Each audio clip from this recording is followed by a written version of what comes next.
As a society, we've been told to maintain a facade. Is it a scam?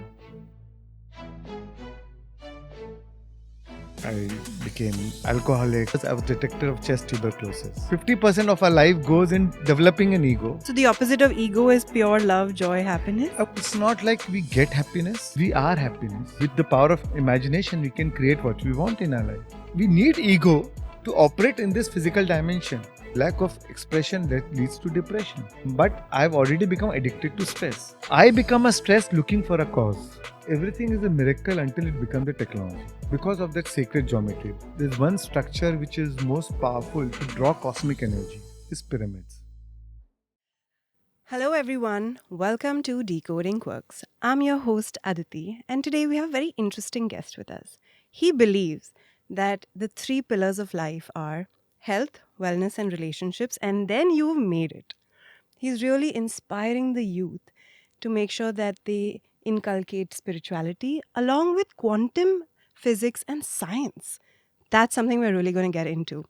He is the chairman of Pyramid Valley International. Welcome, Shreans Daga. Thank you. Thank you, Aditi. Hi, how are you? Great. So Good happy. to be here. Yeah, so happy to have you here. Likewise. You know what? The most interesting part of this is that I have been very curious about the pyramid angle. We're going to get into that a little bit later because I know that's going to be, for me, that's going to be the longest part of this podcast. Yeah. But before that, maybe let everyone know what's your story? Where have you come from?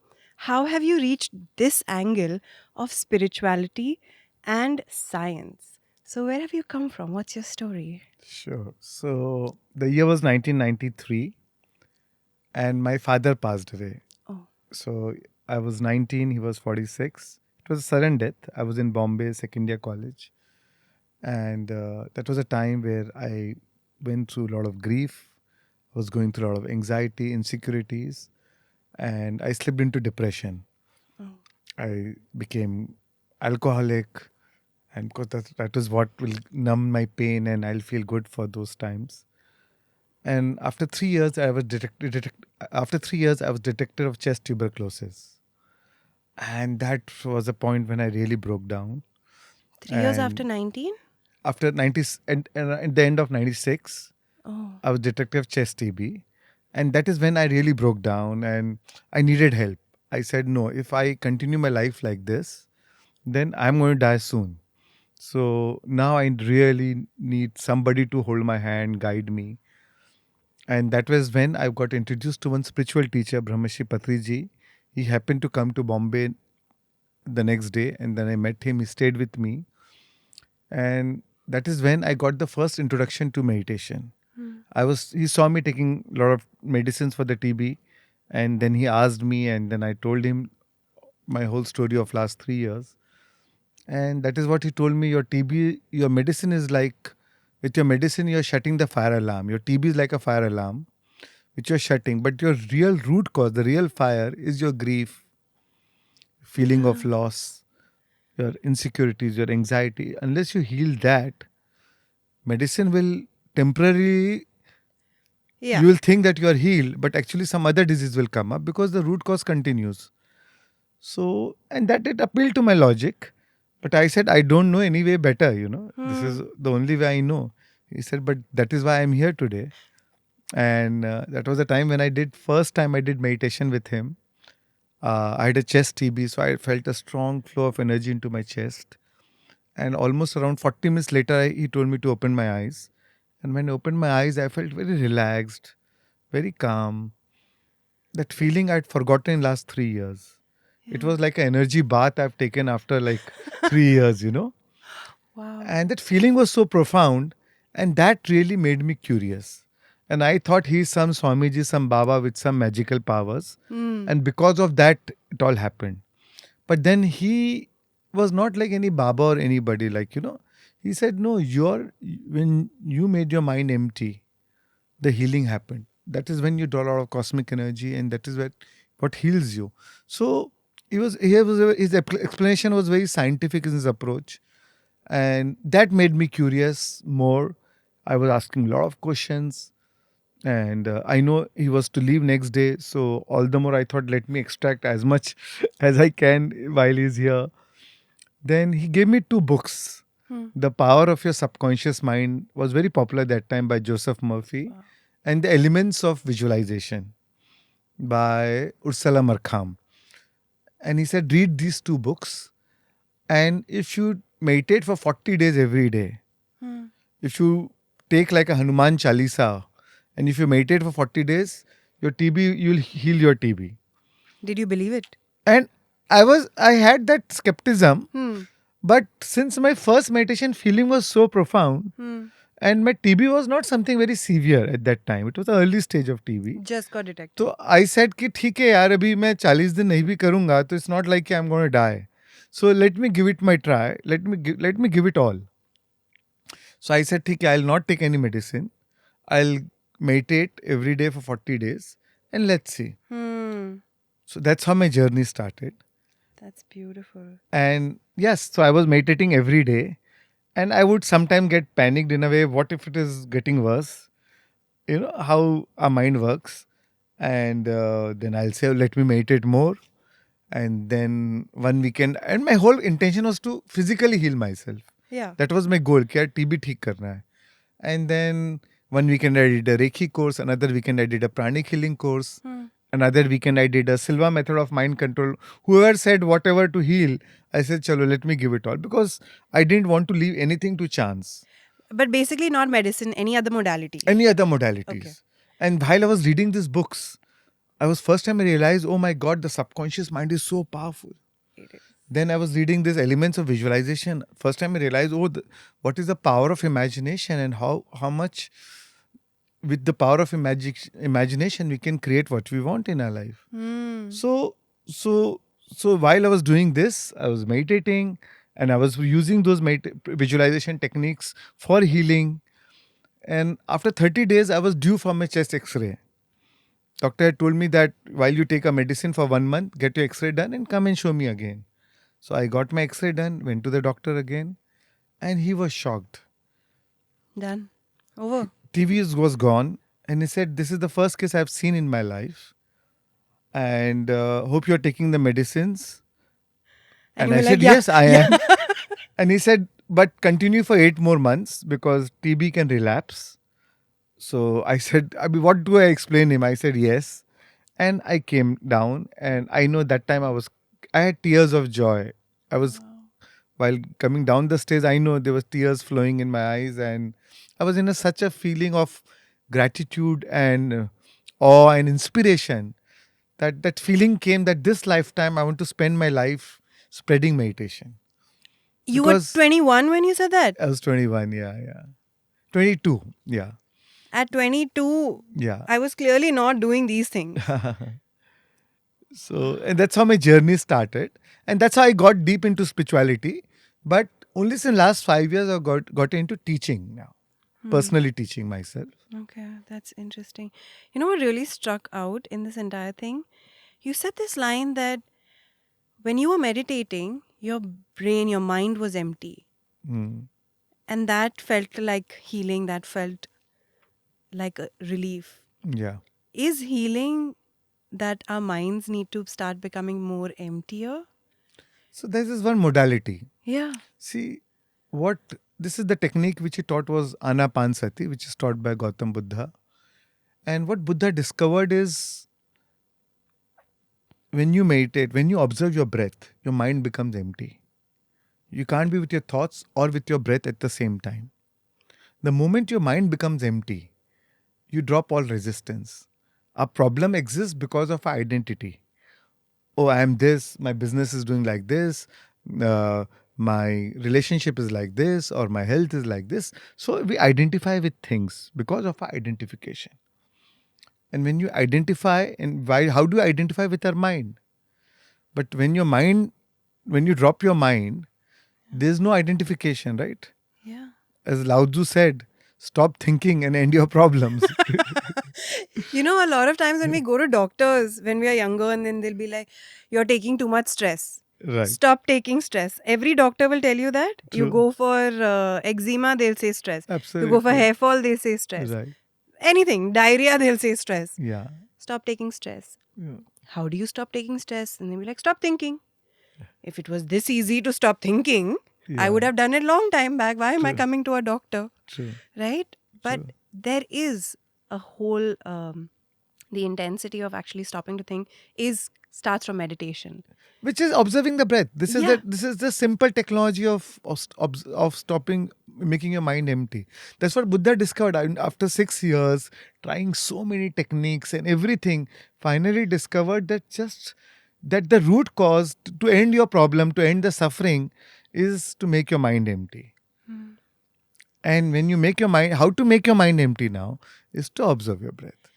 And when you make your mind empty, you drop all resistance, because all the resistance comes from the mind. Yeah. And resistance is some kind of limited emotion or survival based emotion, fear, anger, greed, frustration, insecurities. And the moment you drop your resistance, you become your expanded consciousness. You experience your expanded self. Yeah. Because our ego is limiting us, Mm. right? Our identity is limiting us, but we are much more than our identity. What is It's ego in this scenario? If you would have to describe it. your personal identity, right? Yeah. Like how we developed from the day your name was given to you, from the day we have your friends, or the day I identified with, oh, this is my toy. The protection. The toy, the Ah, possessiveness, possessiveness. or my identification with the toy. The toy always existed, but the moment the parents bought it and gave it to me, oh, this is for you, I say, oh, now this is my toy. The car existed in the showroom, but the day I pay the money and get it in my house, I say, oh, this is my car. So it's the identification with that car, right? So when you drop your mind, your identification drops, and the resistance drop. Now, even if somebody steals your car, if you're not thinking, how does it care? You know. That's what So they call detachment also? detachment. You become Yeah. detached in a way because you're not seeing yourself in the car, and that's where, and that when that happens, you experience your consciousness, your expanded self. It is like when the wave realizes that it is actually an ocean. When the wave loses its identity as a wave, it becomes an ocean, right? Wow. So when you lose yourself, your own identity, Yeah. you become that consciousness, that pure consciousness. Absolutely. And that is pure love, joy, happiness. And that is what you feel then. So the opposite of ego is pure love, joy, happiness? I would not say the opposite of ego. If you drop ego. If you drop ego. That's a great line. I'm going to remember this. Yeah. So when you drop ego, that's when you also experience Having love. said that, I feel we need ego to operate in this physical dimension, Yes. right? We need ego to work, to do things, To protect us. to protect us, for everything. So I don't think ego is wrong. It's just that ego is unconscious. Ego is unaware, Yeah. right? So with ego, in my head, it feels like a child that sometimes, the child can just hit you, but the intention is not to like hurt you. It's just to protect itself in that Right. moment. Like we can't blame that child to be like, how dare you hit them? The child doesn't know anything. Right. Right. But in that moment, it's just like, okay, I just need to protect myself. So sometimes there are like nasty acts and bad acts that can come out from ego, but the intention of ego for why it exists is to just protect us in this physical dimension. It could be both protect or to protect itself. It could also be to protect itself. So, yeah, okay. To protect the person. The personality, Hmm. the persona, which we have created through our conditionings, whatever we have learned from our mother, father, teacher, preacher, minister, religion, nation, friends, trends, all that we have conditioned. And now the ego loves to defend it. It needs to? Yeah, that's what ego does, na? Because Yeah. how does ego survive? Only by defending it. How do you survive your identity? Only by defending it. Okay, my mind is a little bit blown away. It's like, they say that 50% of our life goes in developing an ego, and the another 50% goes in defending it. Oh my God, yeah, that's so true. And if we don't defend it, what happens? Then we experience our expanded consciousness. Right? When the ego loses, So, is there a love hate relationship with ego? It's not a love hate. It's more about being aware. Hmm. The moment you become conscious that you are much more than your identity. Hmm. By knowing, the ego makes you believe that this is my identity, and actually it's limiting you, right? It's reducing you. But the moment you lose your identity, the moment you understand, there's a another state of being where you understand, oh, I am actually much more than that. I'm an eternal being. I live forever. So this is Yeah. my identity is only about this personality in this lifetime, or the Yeah. role I am playing right Right now. now. Right? If I am in an economy class, I behave differently. If I am a business class traveling in a flight, I behave differently. If I have to sell or produce, I behave differently. If I have to buy the product, I behave differently. If I have to meet, say, a top politician, I behave differently. If I have to talk to my servant, I behave differently. So the ego keeps playing you or make you behave in a way depending on who is on the other side. Absolutely. So I say something similar, and but on the habit, on the terms of habits.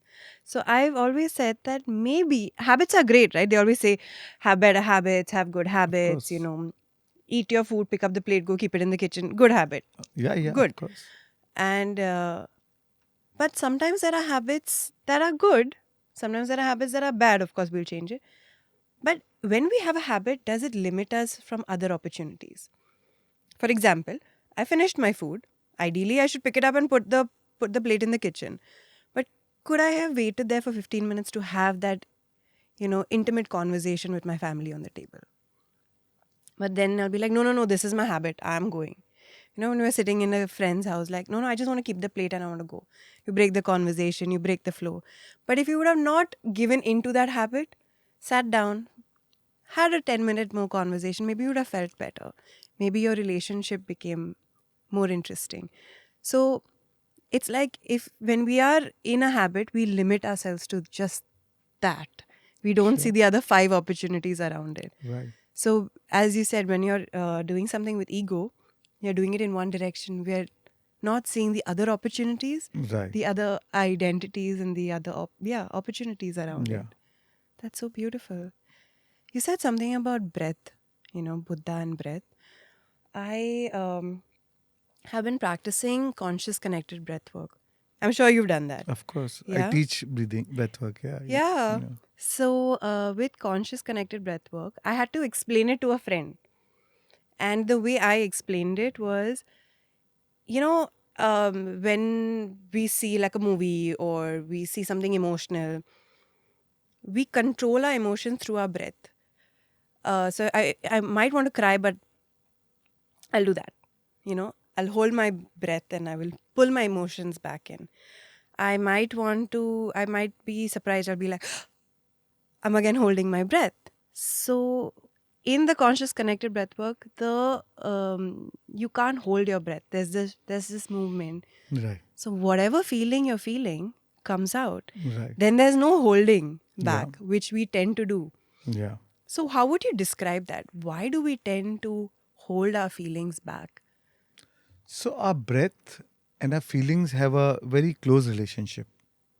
You're angry, your breath changes. Yeah, You're calm, relaxed, your breath changes. yeah, Right? So, and as we grow up, we all go through life challenges. We all go through some adversities, some contrasting situations. yeah, And the end product of any experience is an emotion, right? Any experience, the end product is the emotion. yeah. We as body memorize these emotions. The Hmm. moment you feel it, you memorize this emotion and store it in our body. And the body becomes the memory bank of all these emotions. And as a society, we've been told to maintain a facade, or be happy, Why? do good, look good, Yeah. right? We may be sad, but on the Facebook, you'll see only my happy pictures, But why? Why right? are we doing that? Because we want to maintain that facade. And that is how society, because that is how society makes you feel worthy of. Is it a scam? I wouldn't call it a scam. It's all about, I don't care what the world thinks it. What is important is self awareness, right? And you maintain that facade, you grow up, and so you internalize your emotions, you suppress your emotions. And that's what happens. Lack of expression leads to depression, right? And when you suppress it and don't give it a right expression in a way, or don't express your needs behind that emotion, then it turns into a disease, Yeah. or mental health, or some emotional health issues. So with the help of breath work, when you breathe deep, do a full deep breathing, full belly breathing or below your belly, that is where all these survival based emotions are stored in, right? So then you release all these emotions. Yeah. When you release all these suppressed fear based survival based emotions, lifetimes of stress or trauma or phobias or fears, you're able to release it. And when you release it, you feel the freedom, because memory without that emotional charge is called freedom.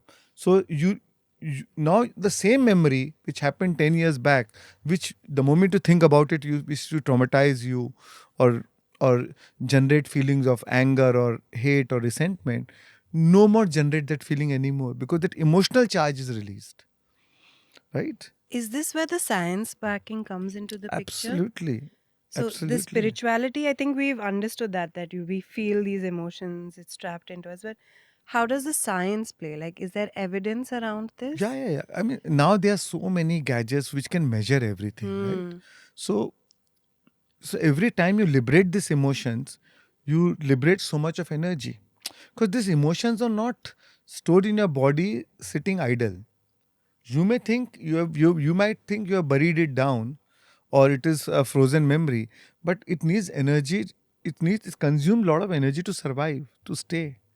Yes. So and the more time passes, it needs more and more energy, right? So every day you get up, you wake up fresh, and the moment you think of the old past thoughts, past emotions, all most of your creative energy is consumed. And the research shows that 90% of our energy is actually consumed by these old limited emotions. So you have only 10% energy for your creative work, for your dreams, for your desires, for your aspirations, for your passion.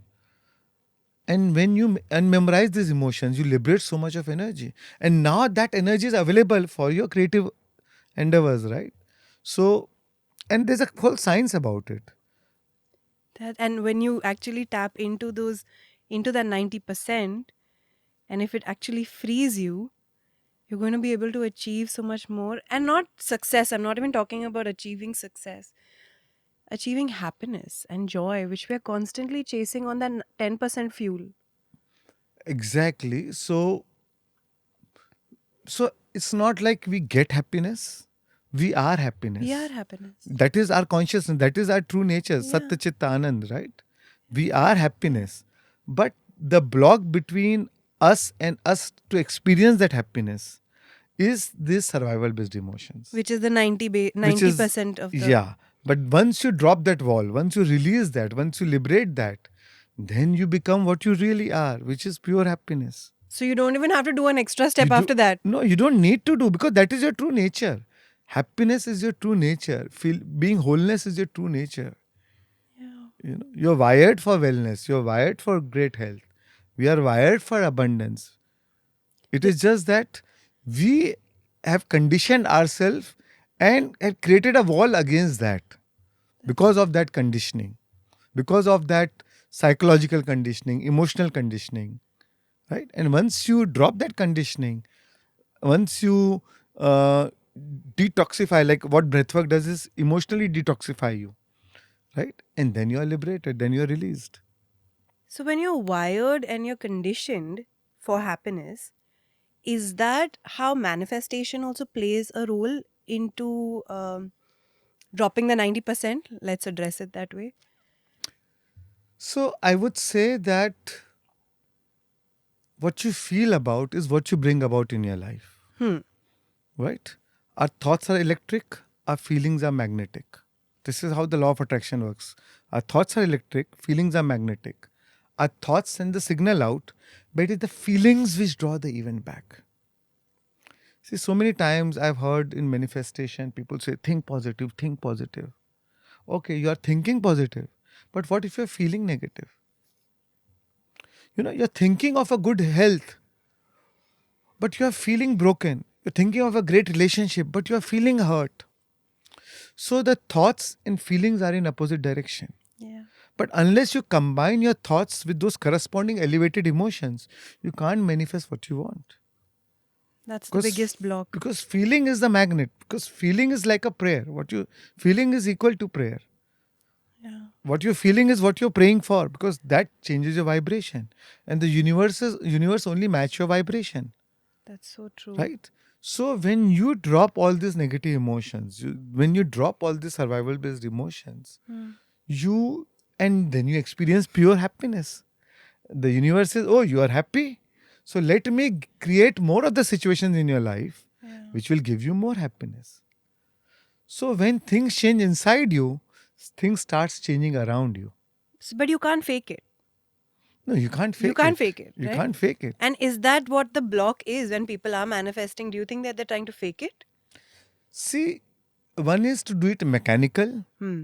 If you're only doing it mentally, then I would say faking it. But if you're matching your thoughts with those elevated emotions, you're actually feeling it. Say, if I'm visualizing that, say, I need a great car, Hmm. right? And if I'm feeling the joy and exhilaration of driving that car and the fun of it and going with my family and friends, and if I'm actually feeling it Yeah. as if I already have that car, then it is no more faking it, right? It is actually you're feeling it. Because even when you get that car, the end product of any experience is an emotion. And but only thing is, what I've learned is this technique is to experience the emotion even before actually having it, because your mind does not know the difference whether you are imagining it or you are actually having that car. Yeah. The mind believes that if you can see it in your mind Huh. and feel it in your heart, the mind actually feels that it is actually there. Yeah. So and Then does it even matter? Do you have it or do you not then how have does it? it matter? Because you wanted it so that you can feel that. Exactly. We're chasing the feeling. We think Huh. we're chasing a product, but actually we chase the feeling behind the product or any situation, Yeah. right? But you have already felt it even before you physically got it. Got it. In Yeah. your mind, you have already created it, Hmm. and you have gotten that feeling. Then how is it fake? It is actually real. So now, But huh. the magic happens now. The universe, which has been watching you, says, "Oh, this is your vibration. Oh, so let me get a car for you." And you can win it in a And you get lottery it. or you can Exactly. buy it or Exactly. you get it. Yeah. Or your father in law can gift you. Perfect. Okay. So, you know what the problem is here now? The problem is there are a lot of people with logical minds that come into the picture. Now, these people are like, they want to bring logic into this. And they're like, but how is it possible? What they're doing is trying to be smarter than the universe. I always say this line. They're trying to be smarter than the universe. It's like, how will it happen? How will I get there? They're already trying to deconstruct backwards. You know how Right. sorry, there are a lot of mentors out there, Forbes 30 under 30, 40 under 40, that say, please work backwards and all. So people are working backwards and like, it doesn't show. So then they don't believe it. And that's the logical, the technical brains work that way. So how do we get that block out? See, I will say it's not about this something, there's nothing wrong with the logic. It's just that the logic is incorrect. See, because this is what we are conditioned. We are conditioned for hard work. No pain, no gain. I used to say, my father used to tell me, oh, money does not grow on trees. You know, Yeah. I mean, मतलब I'm originally from MP, तो he used to, of course, say it in Hindi. पैसा झाड़ पे नहीं उगता है, काम करना पड़ता है. You know, so this is how we are conditioned to grow. That we have to do hard work for success. It's called hustle culture in today's lingo. Exactly right. But there's a better way. If you understand that the universe is the best manager, if you have a best manager who knows far better than you how to get what you want, all you need is to offer the right vibration. Yeah. And the universe matches the vibration. And that is how manifestation happens. So once you understand law of attraction, then once you logically have a interpretation and the understanding of law of attraction, Hmm. then obviously why would you work hard? Yeah, you'll work smarter rather than. But that is how we are True. conditioned. We're so focused on doing. Hmm. But the truth is, we are human beings. Human is about doing, but being is the state of being from what you're doing. What you're doing. So, what is not important is what you're doing. What is important is to first change your state of being. And from the right state of being, if you're doing what you're doing, then you get better results. You are able to be more productive, more efficient, to get whatever you want much faster, in a much easier, faster way. Yeah. So, why would you not do that then? Incredible. Because what you said is that the universe is the best manager, right? I truly believe for someone to not have anxiety, they need to have some higher faith, because anxiety is about the future, right? We all know that. We've seen all the articles, we've read all the Instagram posts, we know about the anxious behavior and everything. But if you have a higher faith, which is a divine faith, which is a universe faith, spiritual, religious, anything bigger than you, not on another human being, anything bigger than you, I think that has always helped calm anxiety. Because Sure. so when people are manifesting, they're leaving it to the universe at some point. Yeah. So you focus, you manifest what you want, how it shall come, you leave it to the universe. Yeah. Then you drop your logic. Because logic does not produce magic. Right? So there you drop your logic Love and it. you surrender to the higher power, to the greater mind. You delegate to somebody who knows it best. Because we want a car or a house or a relationship. Yeah. But the universe, which has created the moons and the planets and the stars and the galaxies, your car and house is nothing for that universe, That's right? true. For that quantum field. So you leave it to that power to manifest for your small things. And because if we want to create it, we say, oh, I want it and I want it certain in this way only. Then you are on the way. Yeah. You are the hurdle of the way. So, and for the universe to create something, there could be 1,000 different ways to make it happen for you, Yeah. right? So then you leave it to the universe. And don't question it so often, right? No, so you don't need to question the universe. What you need to be aware is, are you offering the right vibration? Because you do not attract what you want, you attract what you are, Yeah.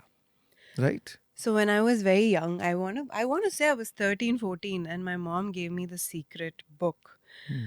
Okay. Yeah, 14, let's say.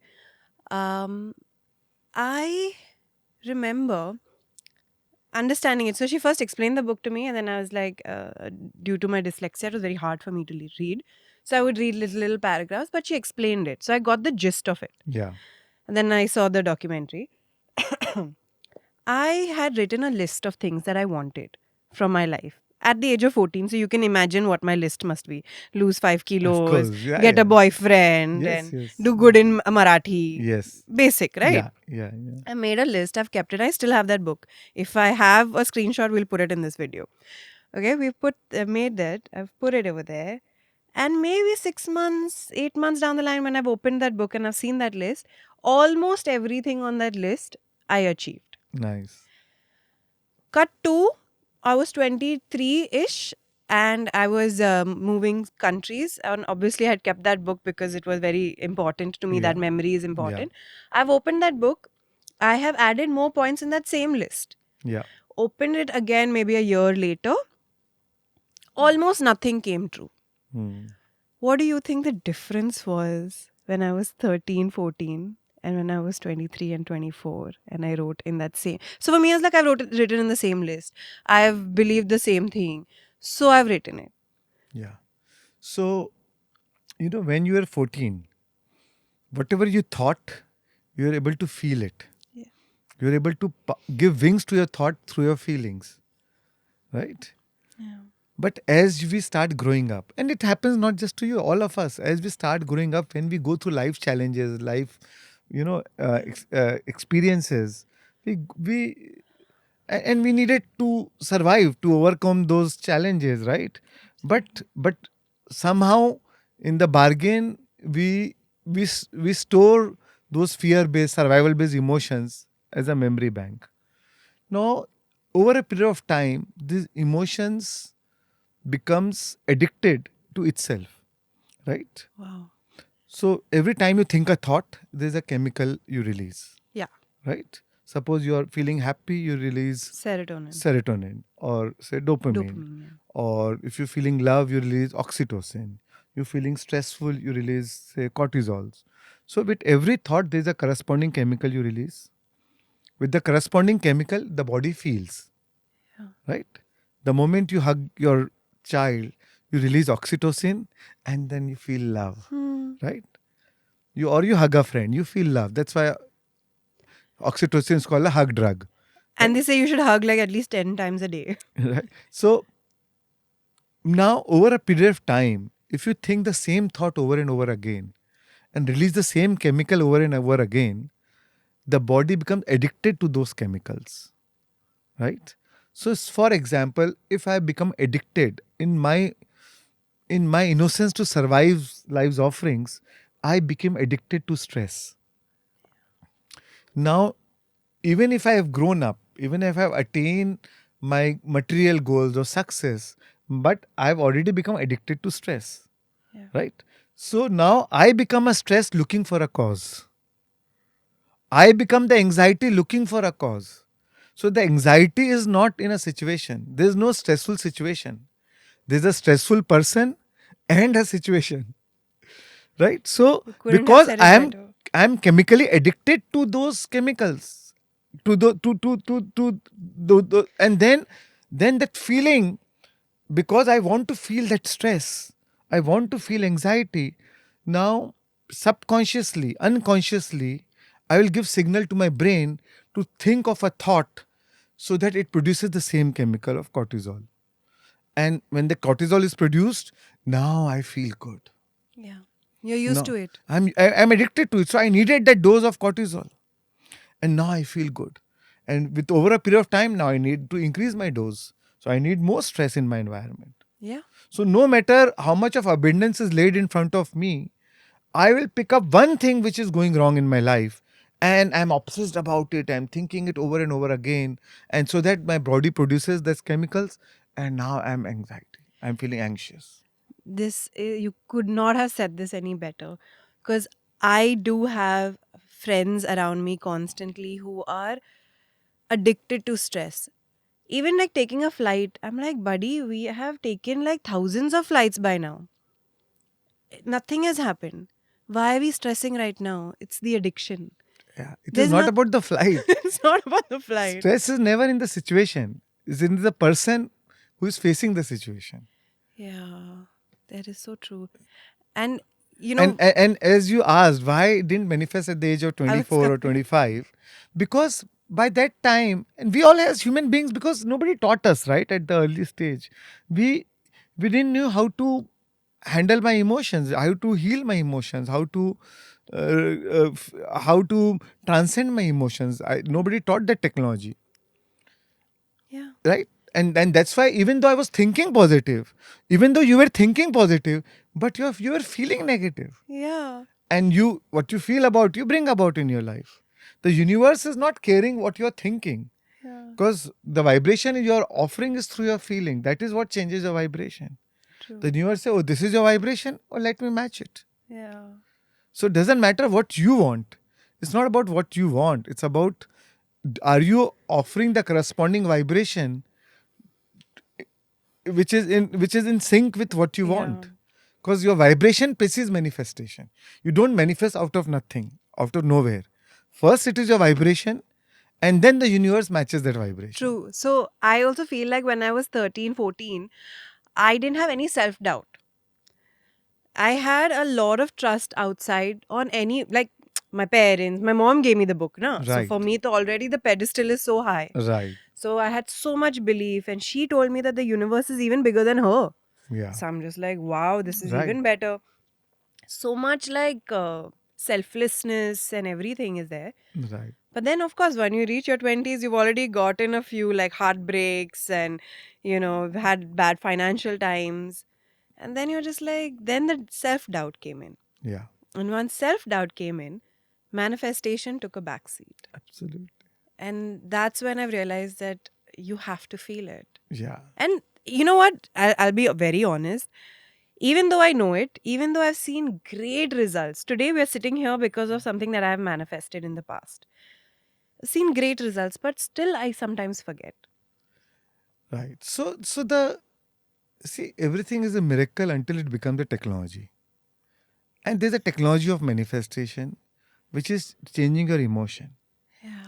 See, the whole world is obsessed by thinking positive, think positive. But about what about feeling positive? Yeah. We're all focused on the mindset, but what about the emotional side? Right? So, and meditation is a powerful tool to change you emotionally. Yeah. Because as a child, at first used to think, and thinking used to determine our feeling. But as we started growing up, the research shows that by the age we are 35, it is the feelings which drive the thinking. Yeah. You think equal to your emotional state, Yeah. right? I agree. There's a person, when you're stressed, you think you make a different choice. When you're relaxed and calm, same situation, you might make a different choice. So it is your Absolutely. feeling which determines your thoughts. And accordingly, you make your choice and then action.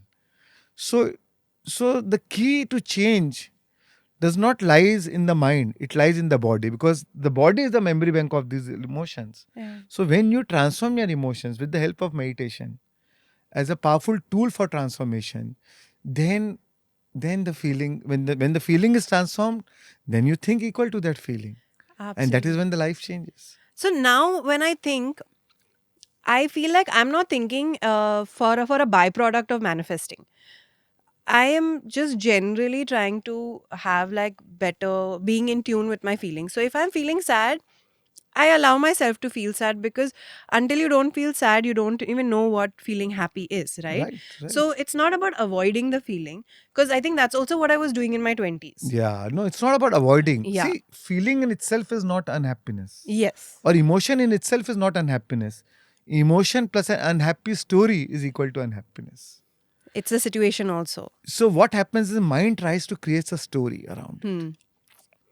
You know, the moment you drop the story, it's okay. If you're feeling sad, feel it fully. Yeah. The moment you embrace it fully, it will lose its intensity and it will dissolve. Yeah. Right? If you resist it, oh my God! But What will happen if I go into what it? you resist, you persist. Yeah, So absolutely. you don't even need to resist anything. But once you're aware, you don't add your story to it. Then Then the otherwise, there's an resistance. involuntary commentary. There's a background commentary which starts along with that feeling. Oh, I am feeling because this person did this to me. 20 years that back, my boyfriend dished me, or this happened to me in my life. My parents did not teach me this, or they treated me like this. You start blaming everything outside for your feeling, outside situation or people or person or things or times or events, whatever it is. But the journey is about taking responsibility. The once you know that you create your own reality, Hmm. so then you also empower you for the power to change your reality Yeah. for your future. So now you say, oh, I am responsible for my thoughts, and okay, no more adding story to my feeling, no more going into my past or obsessing about my future. Hmm. No I'm just depression, no anxiety. exactly. I'm just ready to feel this feeling as it is, without any judgment, without adding any story to it. And when you do that, that is when healing happens. But same feeling, if you add your story to it, if you add the blame game, then more you are getting addicted to that feeling. It's called victim mentality, right? Exactly. Then because the ego loves you, ego tricks you to blame others, to make somebody else responsible for that problem. And the moment you realize ki no, I created my reality, there's no blame outside. And even if I'm going through these challenges, feeling, there's not a problem with the feeling. Feeling is only, is like a compass trying to tell you what you need to work on, what is needed to heal. So it is not my friend, it is not my enemy, it is my friend trying to tell me that there's something which I need to heal or work upon.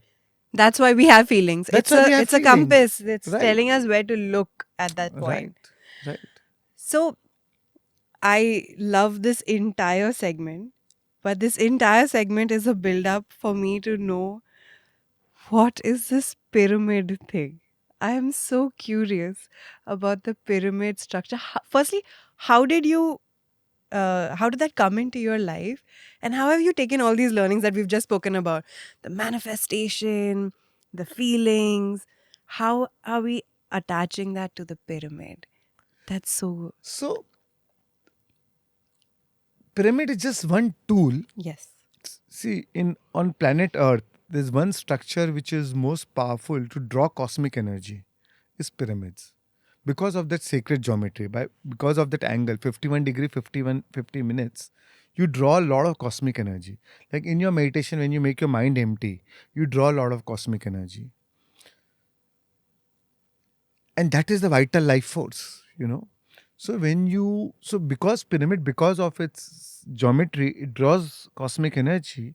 When you meditate inside the pyramid, your meditation becomes much more deeper. You are able to go into deeper or into altered state of consciousness much faster, because you're already sitting into the bundle of energy, right? So Okay. and that is all it is. There's no much more secret to it or mystery to it. But it's And still an interesting fact. yeah, so it is one tool. When So why something doesn't is it happen in a square? so square, there are different geometries. Okay. Everything has its own potential or own usage, but the most powerful to draw sacred energy is How do we know this fact? by experiencing it, by testing it, by doing it, right? Oh. Like how Egyptians knew it, right? So they, and now we know, oh, it was meant for actually for elongating the product, whatever you keep in. It may be a dead body, or it may be you can use a tomato, Or a or fruit, yeah. a food or anything, and you'll see that it increases the shelf life. But actually, there was a much deeper thing for it. More about, it was used for spiritual tools. Mm. You experience that in the pyramid. The whole experience was, when you enter the altered state, you experience eternity, because you experience consciousness. You know that, oh, you are an eternal being. So pyramid is a tool to experience your own eternity, to experience your own, to drop your identity. It helps you faster to drop your identity, Interesting. because you're already in that high energy zone. Like when you go into a nature, when you are taking a walk in nature, you'll see that naturally your thought slows down, Yeah. right? Because there's a high vibration there. So same way, pyramid is like a high vibration. So it naturally helps you to slow your thought, to go into a deeper dimension, because the vibration is like that. and That's and we are interesting. vibrational beings. If the vibration around helps us to to match the vibration within, so, and vice versa. So that becomes a more good environment. Like how the moment you land in Bombay, your mind is buzzing, right? Like I am born and brought up in a Absolutely. small town in MP. So the moment I go there, I am like, my mind is all automatically slows down. The moment I land in Bombay, now the mind is racing. Ye karna hai, wo karna hai, The energy is like that. The Bombay's energy is like that. Did you know what my next question was going to be? Because you already answered it. I feel like I was going to say, so what is vibration? How do you know? And you've already answered it. Are you like reading my mind right now? It's crazy. But yeah, that's so true. So the moment you enter the pyramid, your thought slows down. Hmm. And then it's easy to go into that no mind zone, because that is the intention, right? So that's why you need to, anyways, if we have to build a structure, why not build a pyramid? That's why in Pyramid Valley we built pyramid, and I learnt it from Brahmashi Patriji, who founded Pyramid Spiritual Societies movement. Under his guidance, we built thousands of pyramids all over the world, Oh. where as a pyramid meditation center. Oh. Yeah. Interesting. Yeah, because my next question was, how are you drawn to pyramids? But you answered it already. Yeah, because that with Patriji, I learned meditation for the first time, Hmm. and that's how I got introduced to pyramid. He already had a pyramid meditation center in Karnool. That was the first pyramid he built. And when I went there, when I meditated inside, I really felt that I went deep very soon. And then I kept more and more experiments with the pyramid.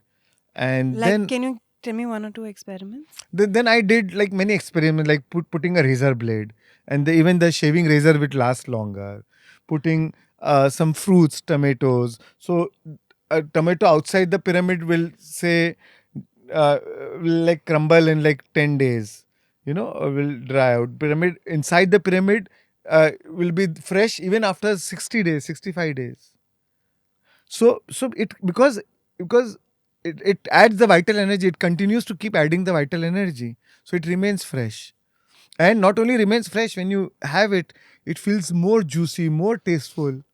you know so when I did all these experiments, then I realized it is no more just ki, oh, somebody said it, so it is a science. There's So a you science needed to it. that evidence also? Of course. See, I'm a very logical mind Hmm. person, because being in business and being in day-to-day living, I approach everything from logic. Even spirituality, I approach from logic. Unless I experience it and I test it myself, I don't just take it blindly because somebody said it so. That's so true because I feel that about healing. So I'm just like, everyone has to heal. I mean, honestly, let's just accept that healing is a very overused word right now. People are not really understanding the meaning of healing, the in-depth meaning of healing. So when I approached healing, I was doing it from an intent. First, I had to do it for myself. Now, when I'm giving therapy to everyone else, they say that it's selfless, when you're healing others.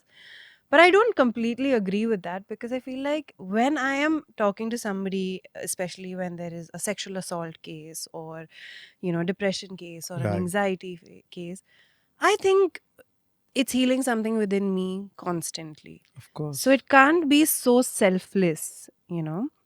It is, at some point, you're still passing on your learning, you're still passing on your modality, you're still passing on your empathy. But when you are doing it, some version within you also heals and some version Of within you course. also helps. So, my question to you is, why are you helping people heal?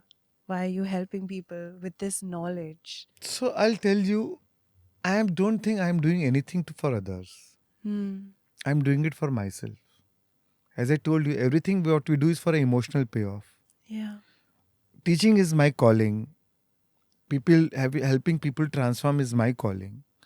And when I do that, first, so I'm also learning while I'm sharing. Because when I'm sharing, I feel more responsible, because you can't teach and not practice it. Practice. Yeah. So you feel more aware, more conscious of where you are slipping, where you are going wrong, where you are going unconscious. So that it become I feel so. First, it is helping me. Secondly, when I teach, it gives me joy. So it's my reciprocation comes instantly, because it is making me feel more fulfilled and more joyful. So, you're going towards it and more. and so I'm doing it more because that gives me joy. Yeah. So so I am selfish for my soul, and that's why I'm doing it. Probably Same. if it stops giving me joy, I'll stop doing it. Yeah. But I'm doing it, so I'm not doing any favor to anybody. I'm actually they are doing favor to me by listening to me, or or coming to my workshops or talks, because they are giving me opportunity to actually feel good for Feel me. good. Exactly. Thank you for Yeah. being honest about it. Not everyone can have the guts to come here and say that, and you have to be honest to yourself, because if you're not honest with yourself, you're not going to be honest with the people around you, and people will not believe that. So thank you for actually being honest about it. Thank you. My one last question is that I feel like whatever we're talking about now is a trending topic. Okay? People in the last 5 7 years, I mean, I'm so happy that you did it a while back, but 5 7 years it's become a trending topic. Yeah. Can this topic be taught in school and colleges? Is it important enough to bring this kind of in-depth habits manifestation in their educational system, especially in India? No, definitely. I feel so it is important because then they don't need to go through the whole cycle of doing it wrong, wrong, wrong, wrong, wrong. The youth or the And then India the youth, yeah. remaining life trying to correct it. Yeah. See, half of a life goes in developing that ego, and then other half again either you defend it, or if you wake up, then to drop that ego, Yeah. It right? takes time to drop that It ego. takes time to drop the ego. But if you learn it sooner, Hmm. then you don't need to go through that whole cycle of doing it wrong and then trying to correct it, That's true. right? And I feel law of attraction is a science. If they understand the science, then everyone is smart, everyone is intelligent, everybody wants success, everybody wants abundance, everybody wants good health. Our needs are all common. Yeah. We all have the same universal needs. So everybody wants it. And if there's a smarter way, an easier way, and a better way, and a faster way, why would not anybody take it? True. It's like if I want to go from Bombay to Delhi, there's a way to go by car, right? Which may cost you more. Hmm. And if I say, oh, there's a flight, you can go and reach in 2 hours and it is free. So obviously I'll take flight as a choice, right? Obviously. The same way, if you understand law of attraction, if you use meditation as a tool to transform your emotion, and it doesn't cost you anything, then why would you not take it? And why would you not create from that state of being? That's so Right? true. It's just learning to create from a different dimension. So we need to inculcate this in our system, in our educational system. 100%. This is something that people will benefit from. Yeah. And I feel we are in a most fortunate time today that we have enlightenment in our hand. Our smartphone, I mean, you can use it for negative things, but you can also use it for positive things. You can listen to the world's most motivational speaker, inspiration speaker, spiritual masters of all around the world with no cost, yeah. And you don't need to go anywhere. You can just sit at home and become enlightened. It's a So choice. it's a choice. So now it's a pure choice. Yeah. Now it's no more कि यार किसी ने बताया नहीं. It's a choice whether you want to take it or you don't want to take it. I love it. I think that's the best line to close this up on. Thank you so much. I can't Thank believe you, we've Aditi. already. Can you believe it's been an hour? Really? Yeah. But thank you so much. You know what? Really, I was so amazed by the way you explained ego. It's still sitting in my head right now. And I think after the mics and the camera stops, I'm going to ask you a few more questions. Sure. Thank you so much for telling us and enlightening us with all this information. And more than that, articulating it in a way that everyone can understand. You don't have to be cool enough to use these high funda words that the basic layman around us can't understand. So Yeah. thank you for doing that. Thank you, Aditi. Thank you Thank you so so much. much. Really Thank nice. you. Okay. Thank you. Please like, subscribe, whatever. Sorry, my brain is still on this podcast, but see you in the next episode.